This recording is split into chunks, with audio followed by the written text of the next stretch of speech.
Thanks for coming. Have a seat. I want to talk to you for a minute. And listen, I believe that you're ready now to call your own game. The only way that you're going to learn how to call a game is by doing it yourself. Look, you've got the best seat in the house. You have a perspective of everything and seeing everything that no matter what anybody tells you, no coach has that same viewpoint as you do of what the hitter's doing, what the ball's actually doing, whether it's moving, not moving, sinking, rising, whatever the case is. Look, you have everything under control. You know your pitchers. You've worked with them. You know how to handle them. There's only a few things that I want to say to you that I believe will help you. And when you get in trouble, look over. We're going to be charting the pitches. And if you're confused about something, we'll flash in a sign. But basically, there's just a few things that you have to do. You have to take it to the next level. And one of those things is this. Don't be cute. Don't try to be too sophisticated.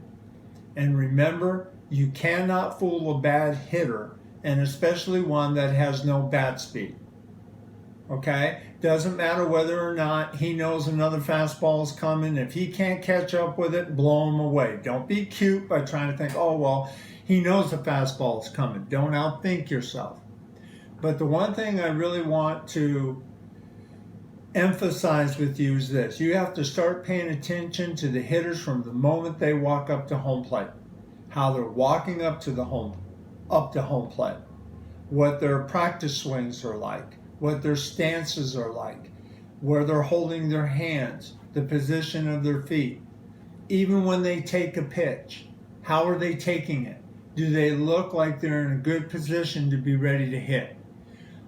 There's all these little things that you can tell by just looking at the hitter before you throw the first pitch.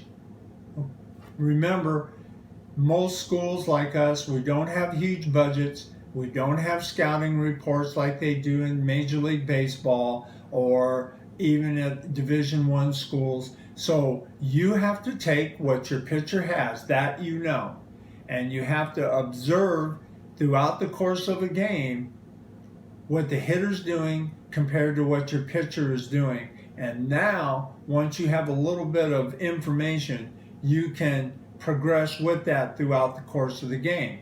Remember what your pitcher's doing, how he's progressing, or is he things aren't working well compared, can this guy handle this, can he handle that?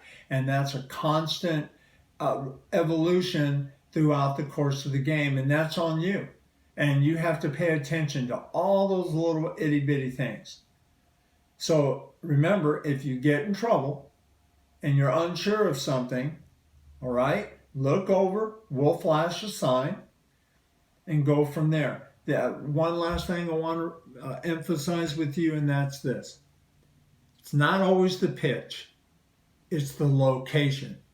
It doesn't matter that you call a fastball, and that may be the right pitch at that particular time, but if it's not where you want it to be, it's going to get tattooed. So sometimes it really infuriates me when I hear people say, why did he call the fastball? Wasn't the fastball, wasn't the curveball, wasn't the slider, it's where it ended up in the hitting area. So just know that your coaching staff has a lot of faith in you, and you're going to make mistakes. We just learn from it and move on. So have a great game.